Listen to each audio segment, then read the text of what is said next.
Lasya please please, నా కడుపులో ఉంది నీ హస్బెండ్ బేబీనే, నన్ను చంపకు. లాస్యా లాస్యా, కోడలా నువ్వు కింద పడున్నావేంటి? ఏమీ కాలేదు, నువ్వు టెన్షన్ పడకో. జాగ్రత్త కోడలు పిల్ల. అత్తయ్య గారు, లాస్యని కోడలు అని ఎందుకు పిలుస్తున్నారు? అవినాష్, నేను కదా నీ వైఫ్ని. మరి మీ అమ్మ లాస్యని ఈ ఇంటి కోడలని అంటున్నారేంటి? అసలు ఇక్కడ ఏం జరుగుతుంది? వాణ్ణి అడిగితే ఏం చెప్తాడు? నేను చెప్తా విను.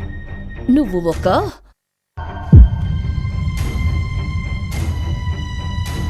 ఏ ఆడదైతే వంశాన్ని ముందుకు తీసుకెళ్లలేదో అలాంటి కోడలుండి ఏం లాభం? నాకు వారసునిచ్చేదే అసలైన కోడలు. అవినాష్, లాస్య కడుపులో పెరుగుతున్న బిడ్డ నీదా? అవును, లాస్య కడుపులో ఉన్న బిడ్డ నాదే. ఇక నుంచి లాస్య నాతోనే ఉంటుంది.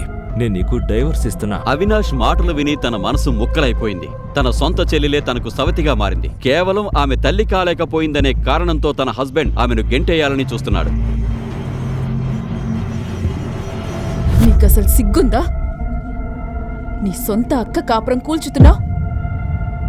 నేను మావయ్య కలిసి నిన్ను ఎలా పెంచామో మర్చిపోయావా?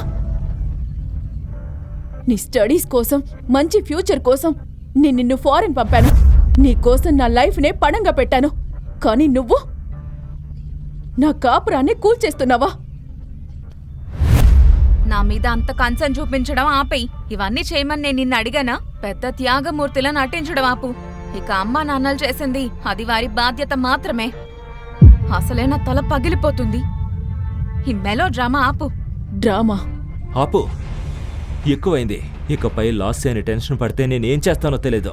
డైవర్స్ పేపర్స్ రెడీ అయ్యే వరకు నీ లగేజ్ సర్దుకొని స్టోర్ రూమ్లో పడుండవు. లాస్యని జాగ్రత్తగా చూసుకోవడం నీ బాధ్యత. అర్థమైందా? కరెక్ట్గా చెప్పావురా.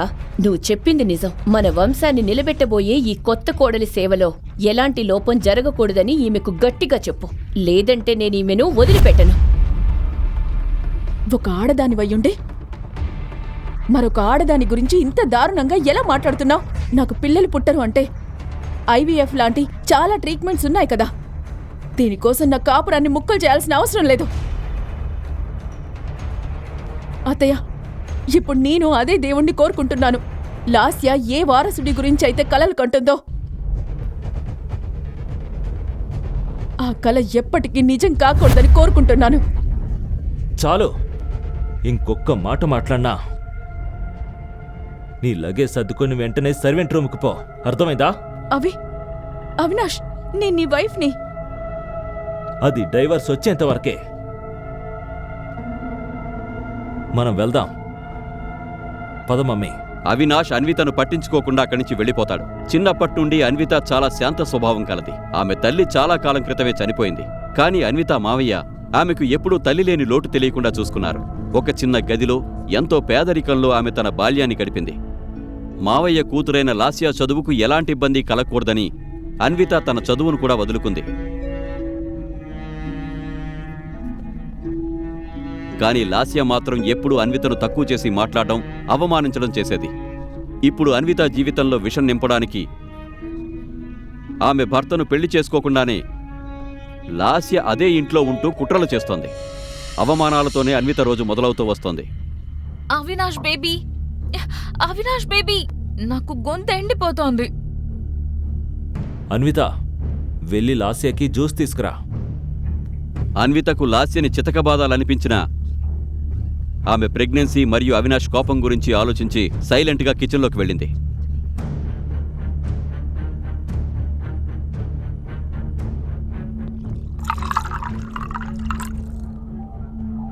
ఎవరికోసం ఈ జ్యూస్ తీసుకెళ్తున్నావు? అత్తయ్య, లాస్య కోసం. వద్దులే, నీ మీద నాకు అస్సలు నమ్మకం లేదు. ఒకవేళ నువ్వు ఈ జ్యూస్లో విషం కలిపి నా పుట్టబోయే మనవణ్ణి చంపేస్తే ఏంటి పరిస్థితి? దీను, ఈ జ్యూస్ తీసుకెళ్లి లాస్యకివ్వు. అత్తయ్య, నేను అవినాష్ మనసు గెలవడానికి చాలా ట్రై చేశాను. కానీ అతను అసలు నా దగ్గరకు రావడమే లేదు. అరే, నీలాంటి చదువు సంధ్యల్లేని దాని దగ్గరికి మా ఇంటి కుక్క కూడా రాదు. అసలు అందం సౌందర్యం అంటే ఏంటో నీకేం తెలుసు? కనీసం నీ చెల్లెల్ని చూసన్నా కొంచెం నేర్చుకోవచ్చు కదా. నా కొడుక్కి నీలో ఏం నచ్చిందో అర్థం కావడం లేదు. గుడిసెలో ఉండేదాన్ని తీసుకొచ్చి ఇంత పెద్ద మేడలో కూర్చోబెట్టాడు. ఇంకొన్ని రోజులు మాత్రమే అవినాష్ నీకు విడాకులిచ్చి లాస్యని పెళ్లి చేసుకుంటాడు. ఇంకా ఇక్కడే నిలబడి నా మొహం ఏం చూస్తావు? ఫినాయిల్ పట్టుకొని ఇల్లంతా క్లీన్ చేయి.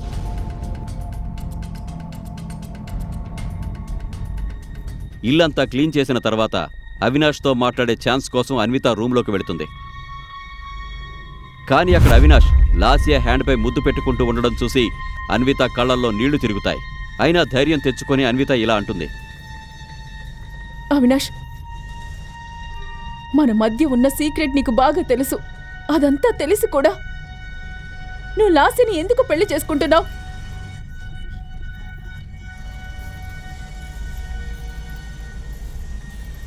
నువ్వు మోసం చేసి గెలుద్దామనుకుంటే అది పొరపాటు. నువ్వనుకున్నది నేను ఎప్పటికీ జరగనివ్వను. నేనే మోసం చేశాను అవినాష్. మీ తాతగారు ఆ కండిషన్ పెట్టకపోయుంటే నేను నిన్ను పెళ్లి చేసుకునేదాన్నే కాదు. నీలాంటి గుడిసెల్లో ఉండే అమ్మాయిల కుట్రలు నాకు బాగా తెలుసు. ఆ మాట విని అవినాష్ అక్కడి నుంచి వెళ్ళిపోతాడు. ఒకప్పుడు అన్విత పడుకున్న బెడ్ మీద ఇప్పుడు ఆమె చెల్లెలు లాస్య పడుకుని ఉంటుంది. రగులుతున్న మంటల్లో ఆజ్యం పోయడానికి లాస్య ప్లాన్ చేస్తుంది. అది అన్విత కలలో కూడా ఊహించలేదు. ఇప్పుడు రియల్ డ్రామా స్టార్ట్ అయింది. అన్విత, ఈ సోప్ వాటర్ ఫ్లోర్ మీద ఎందుకు పోసావు? నేను పడిపోయేదాన్ని. అవినాష్, అవినాష్ చూడు. అవినాష్ పరిగెత్తుకుంటూ రాగా అతని వెంటే వాళ్ళ అమ్మ కూడా వస్తుంది. నన్ను కింద పడేలా చేసి మన బేబీని చంపాలని చూస్తోంది. లేదు, ఈ నీళ్లు నేను పోయలేదు. Stop it.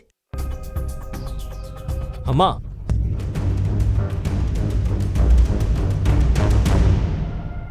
ఒక్క క్షణం అన్వితకి అనిపించింది ఏంటంటే ఏం జరిగినా సరే అవినాష్ తనను ఇంటి నుంచి బయటకు గెంటేయడని. కానీ get out of my house. Avinash please, నేను ఎక్కడికి వెళ్తాను? ఇలా చేయకు ప్లీజ్. నేను నీ వైఫ్ని.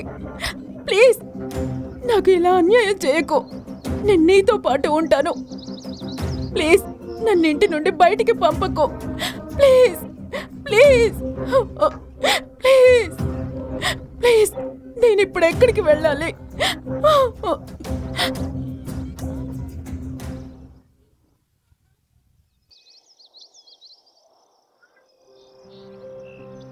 లాస్య ప్లాన్ ఫలించింది. అన్వితను శాశ్వతంగా ఇంటి నుంచి బయటికి పంపించేసింది. తన దారిలో ఉన్న అడ్డంకి తొలగిపోయిందని లాస్య అనుకుంది.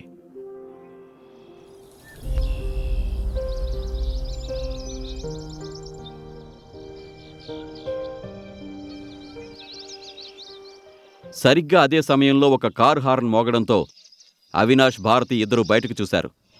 కారులో ఉన్న వ్యక్తిని చూడగానే అన్విత షాక్ అయింది. తనకు ఏం జరుగుతుందో అర్థమయ్యే లోపే ఒక చెయ్యి ఆమెను లోపలికి లాగింది. కాస్ట్లీ ఆడి ఫుల్ స్పీడ్తో రయ్యమంటూ వెళ్ళిపోయింది. డోర్ దగ్గర నిల్చుని ఇదంతా చూసిన అవినాష్, భారతీయులు షాక్కి గురయ్యారు. కారులో ఉన్న వ్యక్తిని చూడగానే వాళ్ల కాళ్ల కింద భూమి కంపించింది. అన్వితను తనతో పాటు తీసుకెళ్లింది ఎవరు? ఆమెను కాపాడడానికి వచ్చిన సేవియరా, లేక ఇది మరో కుట్రలో భాగమా? అన్విత ఎప్పటికైనా లాస్యాకి గట్టి సమాధానం చెప్పగలదా? అవినాష్, అన్వితల బంధం వెనక ఉన్న అసలు రహస్యమేంటి? చివరకు మంచే గెలుస్తుందా లేక చెడు గెలుస్తుందా? కారులో కూర్చున్న వ్యక్తిని చూడగానే అన్విత బోరున ఏడ్చేసింది. ఆ కారులో ఉన్నది మరెవరో కాదు, ఆమె ప్రాణ స్నేహితురాలు ప్రియా. ప్రియా అన్వితను హగ్ చేసుకుంది. అన్విత, నీకు జరిగిన అన్యాయం గురించి నాకు తెలుసు. మనం ఖచ్చితంగా దీనికి ప్రతీకారం తీర్చుకుందాం. నా దగ్గర ఒక ప్లాన్ ఉంది. కానీ ముందు అసలు ఏం జరిగిందో నువ్వు నాకు క్లియర్గా చెప్పాలి. ఎప్పుడూ మెరిసే ఆమె కళ్ళు ఏడ్చి ఏడ్చి ఉబ్బిపోయాయి. ఆమె ముఖంలో బాధ స్పష్టంగా కనిపిస్తోంది. తన జీవితంలో కొన్ని రోజుల క్రితం మొదలైన ఆ తుఫాన్ని అన్విత గుర్తు చేసుకుంటోంది.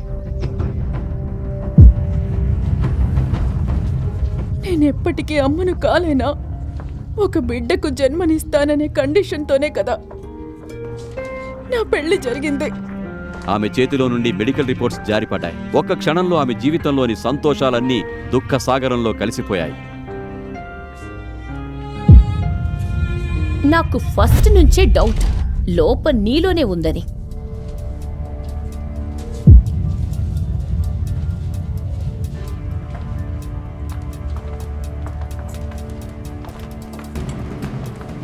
అందుకే కదా 4 ఏళ్లైనా నీకు పిల్లలు పుట్టలేదు. అత్తయ్య ప్లీజ్, ఇంటికి వెళ్ళి మాట్లాడుకుందాం. ఎందుకు? ఇక్కడ మాట్లాడితే సిగ్గుగా ఉందా? 4 ఏళ్ల నుండి నన్ను అమ్మమ్మని చేయకుండా టైం వేస్ట్ చేస్తున్నప్పుడు లేని సిగ్గు ఇప్పుడెందుకు?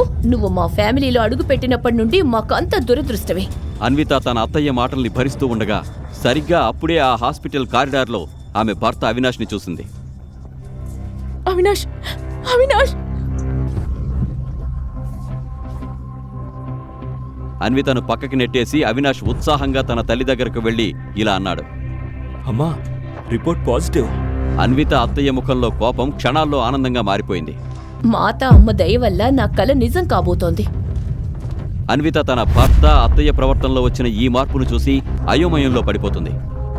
ఆమె అర్థం చేసుకునే లోపే ఆమె కజిన్ లాస్యా అక్కడికొచ్చి అత్తయ్య కాళ్ళు మొక్కుతుంది. చల్లగా ఉండు తల్లి, నీ వల్లే నా కల నిజం కాబోతోంది. నా అవినాష్ వంశాన్ని ముందుకు తీసుకెళ్లే బిడ్డ నీ కడుపులోనే ఉందని నాకు ఖచ్చితంగా తెలుసు. అన్విత ఒక్కసారిగా కుప్పకూలిపోయింది. తనను అక్కగా భావించిన సొంత కజిన్ తన కాపురాన్ని ఇంత దారుణంగా కూల్చేస్తుందని ఆమె అస్సలు నమ్మలేకపోతుంది. నీకీ విషయం తెలుసో లేదో, నాకు హాస్పిటల్ స్టాఫ్ జరిగినదంతా చెప్పారు. అసలు నీ అత్తగారు, నీ హస్బెండ్ వాళ్ళు తమని తాము ఏమనుకుంటున్నారు? పద, ఇప్పుడే మనం పోలీస్ స్టేషన్కి వెళ్దాం. ప్రియా, విధి రాతను ఎవ్వరూ మార్చలేరు. నీకు ముందే చెప్పాను కదా అవినాష్ నీకు సరైనవాడు కాదని. బహుశా అందుకేనేమో ఇప్పుడు ఇలా ఉన్నాను. ప్రియా, నువ్వు ఎప్పుడు చెప్పేదానివి కదా, ఒక డ్రింక్ తీసుకుంటే బాధలన్నీ మర్చిపోవచ్చు అని. ఈరోజు నా బాధలన్నింటినీ మర్చిపోవాలనుకుంటున్నాను. Let's go.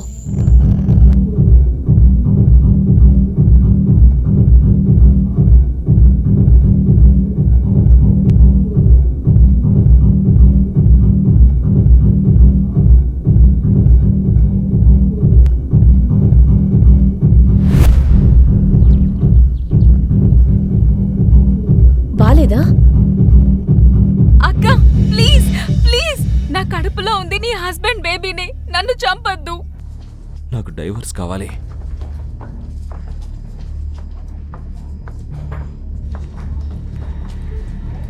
ఏం చేస్తున్నావు నువ్వు? ఎక్కువ తాగేశావు. Waiter, Anvitha please stop.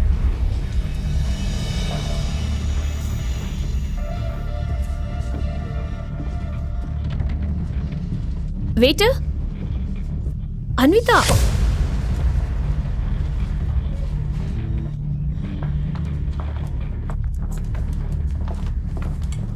Room number 607కి తీసుకెళ్ళండి. Room number 607? కానీ అక్కడ క్విక్! అన్విత, నువ్వు తనతో వెళ్ళు. నేను ఏటీఎం నుంచి డబ్బులు తీసుకుని వెంటనే వస్తాను, ఓకేనా? ప్రియా కూడా అన్వితకు వ్యతిరేకంగా ఏమైనా కుట్ర పన్నుతోందా?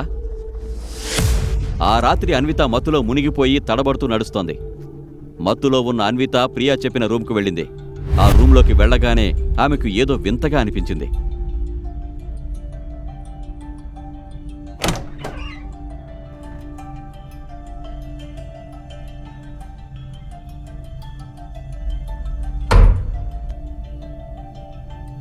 ఆ రూంలో ఎవరో తన దగ్గరకు వస్తున్నట్లు అనిపించింది. రూంలో తనతో పాటు మరొక వ్యక్తి ఉన్నట్లు ఆమెకు అనిపించింది.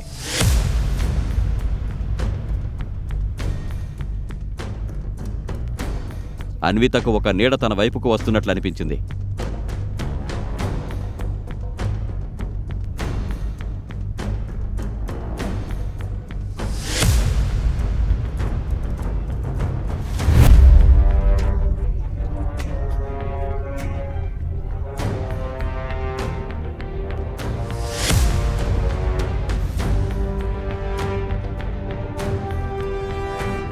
ఆ నీడ రూంలోని గోడల మీద మాత్రమే కాకుండా నేల మీద కూడా పడడం చూసింది.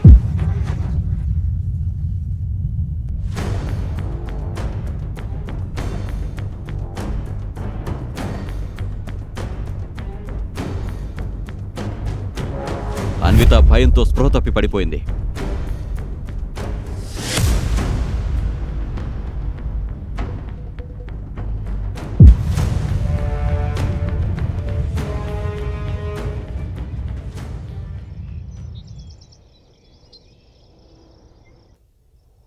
మరుసటి రోజు ఉదయం అన్విత నిద్రలేవగానే భారంగా ఫీల్ అయింది. ఎక్కువగా తాగడంతో నైట్ ఆ రూంలోకి వచ్చాక ఏం జరిగిందో ఆమెకు గుర్తులేదు. తల తిరుగుతుండగా ఆమె బెడ్ మించి లేవడానికి ప్రయత్నించింది. అప్పుడు తన కడుపు దగ్గర ఏదో బరువుగా అనిపించి కడుపు ఉబ్బి ఉండడాన్ని గమనించి షాక్కి గురైంది. టెన్షన్ పడుతూ అద్దం దగ్గరకు వెళ్లిన అన్విత తన షోల్డర్స్ మీద మరియు వీపు మీద ఉన్న గుర్తుల్ని చూసి నివ్వెరపోయింది. రాత్రి మత్తులో ఏం జరిగిందో అర్థం కాక ఆమె భయపడిపోయింది.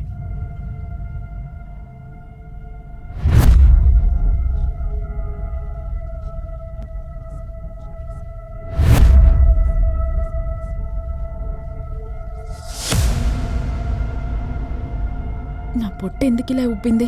నా షోల్డర్స్ మీద ఈ మచ్చలేంటి? అసలు రాత్రి ఏం జరిగింది? నాకేమీ గుర్తు రావడం లేదు. అసలు ఒక్క రాత్రిలో అన్విత ప్రెగ్నెంట్ ఎలా అయింది? ఆ రాత్రి ఆమెకు ఏమైంది?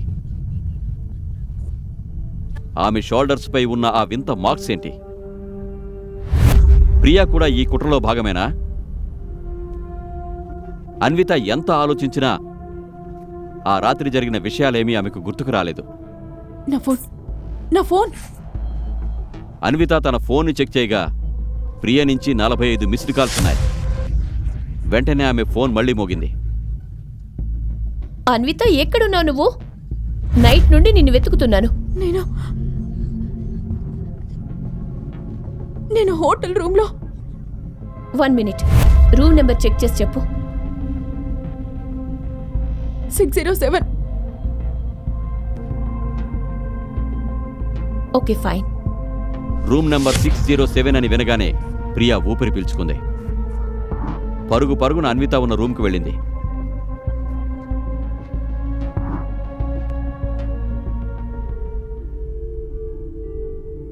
ఏంటి ఇలా ఉన్నావు? ఇలా ఎలా అయిపోయావు? అసలు నీ పొట్ట ఇంతలో ఉబ్బిందేంటి? మనం ఇప్పుడే డాక్టర్ దగ్గరికి వెళ్దాం.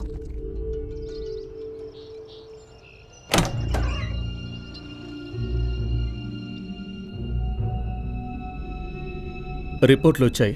మీరు 7 నెలల గర్భవతి. ఒకవైపు అసలు ఎవరితోనూ గడపకుండానే ఒక్క రాత్రిలో 7 నెలల గర్భవతి ఎలా అయ్యానని అన్విత షాక్లో ఉంది. మరోవైపు అన్విత ప్రెగ్నెంట్ అని తెలియగానే ప్రియ ఎంతో సంతోషంగా ఉంది. ప్లీజ్ నిజం చెప్పు ప్రియా, నిన్న రాత్రి అసలు ఏం జరిగింది? జరిగిందంతా చెప్తాను అన్విత, కానీ ఒక్క కండిషన్. కండిషన్? ప్రియా కండిషన్ విని అన్విత ఇలా అంటుంది. ఏం మాట్లాడుతున్నావు ప్రియా? నైట్ ఏం జరిగిందో చెప్పకపోయినా పర్వాలేదు. నీ కండిషన్ నేను ఒప్పుకోను. ప్రియ పెట్టిన ఆ కండిషన్ ఏంటి? అన్వితకు ఆ రాత్రి జరిగిన నిజం తెలుస్తుందా? ఒకవైపు అన్విత తన జీవితంలో జరిగిన అంతుచిక్కని విషయాన్ని తెలుసుకోవడానికి ప్రయత్నిస్తుంటే, మరోవైపు అవినాష్ హాస్పిటల్లో లాస్యకి వైద్య పరీక్షలు చేయిస్తున్నాడు. లాస్య ఎప్పట్లాగే కొత్త డ్రామా మొదలుపెట్టింది. Okay, thank you doctor. మన బిడ్డకేమైనా అయి ఉంటే నేను బ్రతికేదాన్ని కాదు. No no no, don't worry. నేనుండగా అన్విత గాని ఇంకెవరూ గాని మన బిడ్డను ఏమీ చేయలేరు. నువ్వు అస్సలు టెన్షన్ పడద్దు. నువ్వు జాగ్రత్తగా ఉండో. నేను నీకోసం జ్యూస్ తీసుకొస్తాను, ఓకే?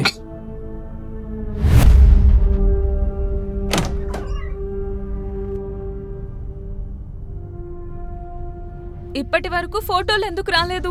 అరే మేడం, ఆ అమ్మాయి దొరక్కపోతే ఫోటోలు ఎలా పంపిస్తాం? రాత్రంతా వెతికాం, కానీ ఆ అమ్మాయి ఎక్కడ దొరకలేదు. అసలు అది ఎక్కడికి పోయినట్లు? ఒక్కసారి దొరికితే చాలు, ఆమెకు ఎలాంటి పరిస్థితి కల్పిస్తానంటే. అదే సమయంలో అన్విత మొబైల్కి ఒక మెసేజ్ వస్తుంది. రూమ్ నెంబర్ 602లో 10 మంది ఉన్నారు. వాళ్ళు నీ కోసం వెతుకుతున్నారు. వాళ్లను లాస్య పంపింది. ఏంటి? అసలెవరు నువ్వు? ఇదంతా నీకెలా తెలుసు?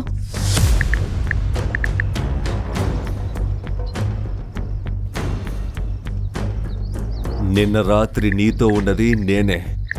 నీ లైఫ్ ఇప్పుడు పూర్తిగా మారిపోబోతుంది.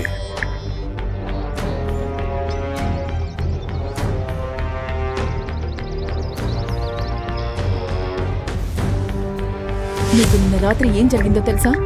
ఒక్క రాత్రిలో నేను 7 నెలల గర్భవతిని ఎలా అయ్యానో నీకు తెలుసా? నాకన్నీ తెలుసు.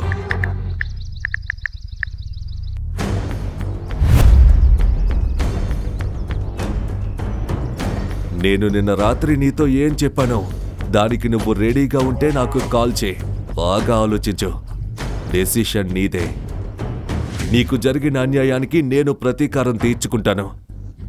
నీకు దక్కాల్సిన హక్కును నేను నీకు ఇప్పిస్తాను. నీ మిస్టర్ షాడో. అసలు ఎవరి మిస్టర్ షాడో? నిన్న నైట్ జరిగిందేమీ ఎందుకు నాకు గుర్తులేదు. ఈ ప్రశ్నలన్నింటికీ సమాధానం మిస్టర్ షాడో మాత్రమే చెప్పగలడు. భయంతో టెన్షన్తో అన్విత చివరికి మిస్టర్ షాడోకి కాల్ చేస్తుంది.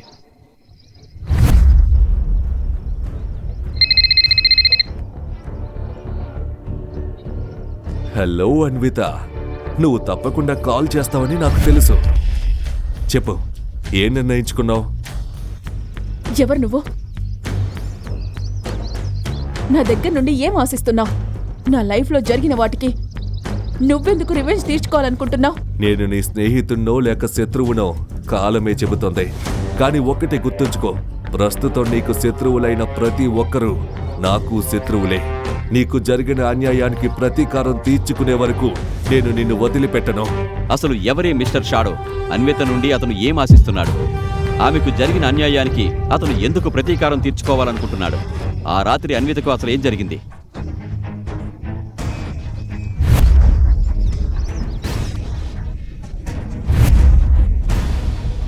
ఒక్కరోజులోనే అన్విత 7 నెలల గర్భవతి ఎలా అయింది? ఆమె షోల్డర్స్ పై ఉన్న ఆ గుర్తుల అర్థమేంటి? ఇందులో ప్రియా పాత్ర ఉందా? ఆమె అన్వితకు పెట్టిన కండిషన్ ఏంటి? అన్విత జీవితంలో ముందు ముందు ఏం జరగబోతోంది? ఈ ప్రశ్నలకు సమాధానాలు తెలుసుకోవాలంటే నెక్స్ట్ ఎపిసోడ్ వినాల్సిందే. క్రింద ఇచ్చిన లింక్ ని క్లిక్ చేసి పాకెట్ ఎఫ్ఎం యాప్ ని ఇన్స్టాల్ చేసుకోండి. Stay tune to pocket FM.